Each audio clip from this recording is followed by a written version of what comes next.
श्री राम शरणम मम। आज हम कर्मों के फल कैसे मिलते हैं इसके बारे में आपसे वार्ता करेंगे। देखिए,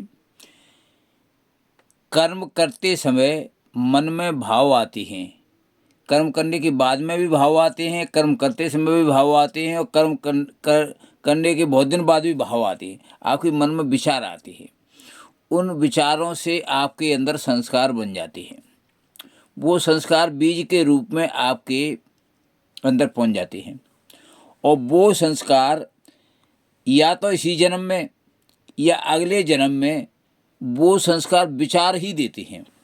जैसे आपने देखा होगा कि कुछ बच्चे शुरू से ही पढ़ने में होशियार होते हैं और हमेशा पढ़ने पर ही ध्यान देते हैं, और कुछ बच्चे ऐसे होते हैं शुरू में ही खेलने पर ध्यान देते हैं या ऊधम पर ध्यान देते हैं या बदमाशी पर ध्यान देते हैं।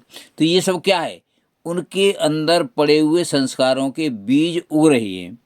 जिसके संस्कार मेहनत के बने हैं उसको मेहनत करने के बीज उग रहे हैं, और जिसके संस्कार खराब, जिसने बुरे कर्म किए उसका रुझान भी निकम्मेपन में चला जाएगा। यानी कहने का मेरा मतलब ये है कि जब कोई कर्म किया जाता है तो उसके जो संस्कार बनते हैं वो बीज के रूप में आपके अंदर बो जाते हैं। वो संस्कार इसी जन्म में या अगले जन्म में आपके अंदर विचार देते हैं और आपको उस काम को करने के लिए प्रेरित करते हैं जिसमें कष्ट मिले। यानी आप जैसे आपको जुआ खेलने के लिए प्रेरित कर दिया तो आपको कष्ट ही मिलेगा।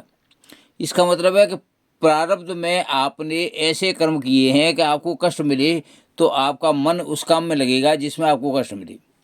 अगर प्रारब्ध में आपने अच्छे काम किए हैं तो आपका मन उस काम में लगेगा जिसमें आपको अच्छा सुख मिले।